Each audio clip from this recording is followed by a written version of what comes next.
5 गुनाह इंसान को रिज़्क से महरूम कर देते हैं। 5 गुनाह इंसान को रिज़्क से दूर कर देते हैं।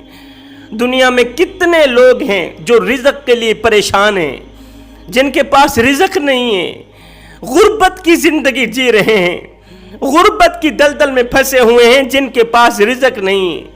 अगर किसी के पास रिज़्क है, रिज़्क की फरावानी है, तो वो भी बेचारा परेशान हाल है, इसलिए कि रिज़्क में बरकत नहीं है। वो रिज़्क में बेबरकती की वजह से परेशान है। याद रहे, औलाद भी रिज़्क का हिस्सा है, औलाद भी रिज़्क में शामिल। साहिब औलाद बंदा जिसको अल्लाह ताला ने औलाद जिसी नेमत से माला माल किया, वो इस वजह से परेशान है कि उसकी औलाद नाफरमान निकली। और जिसको अल्लाह ताला ने औलाद नहीं दी, बे औलाद शख्स औलाद के ना होने की वजह से परेशान है। बे औलाद सूखी और खाली झोली की वजह से परेशान है। अलगर्ज, इस सरजमीन पे रहने वाला, दुनिया में रहने वाला हर एक इंसान, हर एक बाशिंदा किसी न किसी परेशानी की दलदल में मुब्तला है, फंसा हुआ है। आखिर वो कौन से 5 गुनाह हैं जवानों जो हमें बेबरकती की तरफ लेके जा रहे हैं? वो कौन से 5 गुनाह हैं, वो कौन सी 5 खताएं हैं जो हमें हलाल रिज़्क से महरूम कर रही हैं? हज़रत इमाम अली मकाम इमाम हुसैन रज़ी अल्लाह ताला अन्हु के बेटे हज़रत इमाम ज़ैनुल आबिदीन ने फरमाया था कि मैंने अपने बाबा हज़रत सैयदना इमाम हुसैन रज़ी अल्लाह ताला अन्हु से सुना।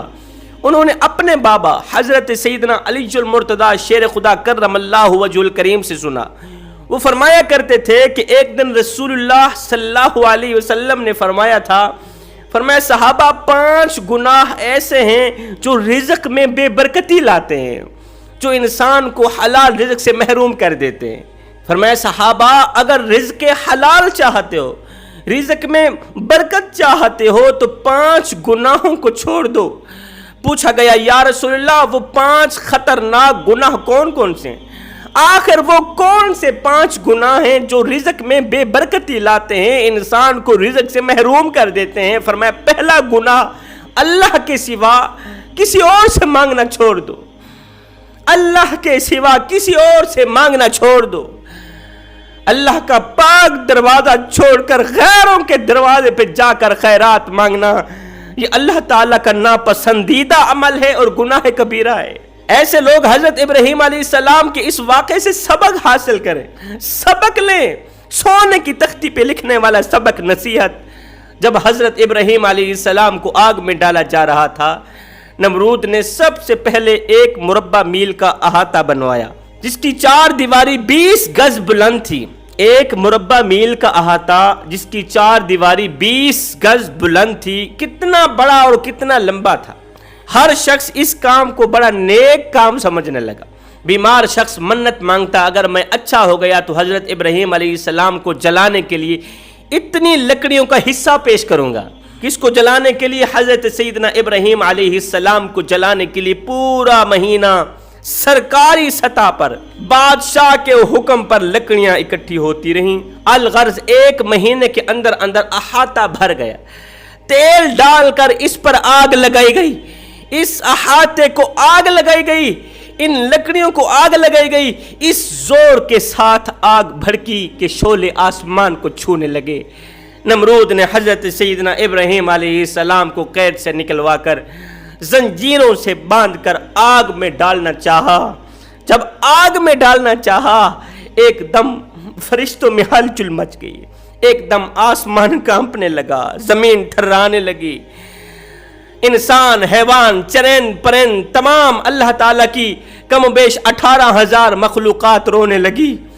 हजरत इब्राहीम अलैहिस्सलाम को कैद से निकलवा कर जंजीरों से बांधकर आग में डालना चाहा। नमरूद ने एकदम फरिश्ते चीख पड़े, अर्ज करने लगे, ऐ अल्लाह तेरा खलील आग में डाला जा रहा है, अगर आज ये जल गया तो फिर जमीन पर तेरी इबादत करने वाला कौन होगा? जमीन पर तेरी इबादत कौन करेगा?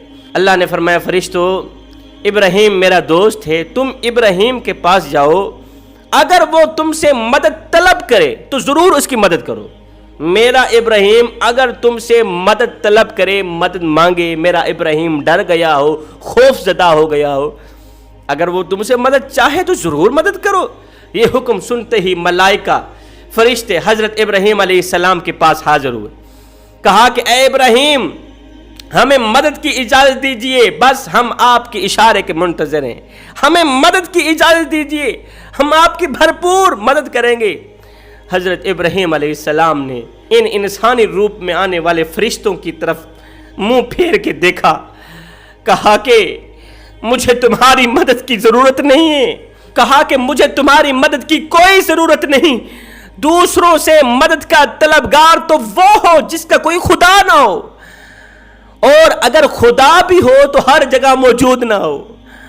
دوسروں سے مدد تو وہ طلب کرے، مدد تو وہ لے، دوسروں کے آگے ہاتھ تو وہ پھیلائے جس کا خدا نہ ہو، اور اگر خدا بھی ہو تو ہر جگہ موجود نہ ہو۔ الحمدللہ میں خدا والا ہوں، سچے خدا والا ہوں، اس خدا کو مانتا ہوں جو وحدہ لا شریک ہے، جو ہر جگہ موجود ہے، بس وہی میری مدد کرنے والا ہے۔ جبرائیل علیہ السلام نے کہا اے ابراہیم خلیل اللہ، اگر آپ ہم سب سے مدد نہیں لینا چاہتے تو اپنے رب سے مدد مانگ لیجئے، اپنی جان بچا لیجئے۔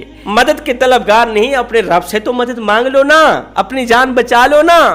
کہا ہرگز نہیں، یہ بھی نہیں کروں گا۔ یہ اللہ کے خلیل کا امتحان ہے، اور امتحان میں مدد مانگنا طالب علم کی کمزوری ہے۔ جے سونا میرے دکھ وچ راضی، جے سونا میرے دکھ وچ راضی تے میں سکھ نو چلے ڈھاواں۔ حضرت ابراہیم علیہ السلام نے فرمایا اے جبریل، اس وقت میرا اللہ مجھے دیکھ رہا ہے، میرے لیے بس اتنا ہی کافی ہے۔ بندہ ناچیز کے لیے اتنا ہی کافی ہے کہ میرا اللہ میری طرف دیکھ رہا ہے، فرشتوں کی نظر میری طرف ہے، چرندوں پرندوں انسانوں حیوانوں کی نظر میری طرف، خود میرے رب کی نظر بھی میری طرف، میرے لیے بس اتنا ہی کافی ہے۔ جوانوں سوچنے کی بات ہے، ایک لمحے کے لیے اپنے باطن پہ اتریں اور سوچیں، آگے دشمن ہے، پیچھے دشمن، دائیں دشمن، بائیں دشمن۔ حضرت ابراہیم علیہ السلام کو چاہیے تھا کہ وہ مدد طلب کرتا، فرمایا ہرگز نہیں، اللہ کے سوا کسی سے مدد طلب کرنے والا نہیں۔ تو جب بھی زندگی میں کوئی برا وقت آئے، کوئی تکلیف آئے، بیماری آئے، تو اللہ سے مدد مانگنا اور محمد مصطفیٰ صلی اللہ علیہ وسلم کا صدقہ مانگنا۔ جب تم مصطفیٰ کریم کا صدقہ مانگو گے تو انشاءاللہ تمہارے مانگنے سے پہلے اللہ تعالیٰ تمہاری خالی جھولی بھر دے گا، سوکھی جھولی ہری کر دے گا۔ اللہ تعالیٰ تمہیں رزق وسیع عطا کرے گا۔ فرمایا رزق میں بے برکتی کے 5 گناہوں میں سے پہلا گناہ اللہ کے سوا کسی اور سے مانگنا، دوسرا گناہ خدائے لم یزل کی ناشکری کرنا۔ فرمایا حضرت علی نے تیسرا گناہ والدین کو ستا کر ان سے بد دعائیں لینا، یہ بھی گھر میں بے برکتی کا باعث بنتا ہے۔ یہ گناہ تو نسلوں کو اجاڑ دیتا ہے، نسلوں کو اللہ کے غضب کا نشانہ بناتا ہے۔ والدین کو ستا کر ان سے بد دعائیں لینے والا گناہ۔ چوتھا گناہ مال کے ہونے کے باوجود بھی، دولت کے ہونے کے باوجود بھی جو شخص اپنی فیملی پر خرچ نہیں کرتا، بیوی بچوں پر خرچ نہیں کرتا، اللہ اکبر، اولاد کو اچھا کھلاتا نہیں، اچھا پہناتا نہیں، اچھا پلاتا نہیں، یہ وہ شخص ہے کہ اللہ تعالیٰ اس کو رزق تو دیتا ہے، رزق میں سے برکت چھین لیتا ہے۔ 5واں گناہ جو سب سے بڑا گناہ ہے وہ ہے نماز کا چھوڑنا۔ نماز کبھی نہ چھوڑنا۔ اگر تم چاہتے ہو کہ تمہارے رزق میں فراوانی ہو، رزق میں برکت ہو، ان 5 گناہوں سے بچے رہنا۔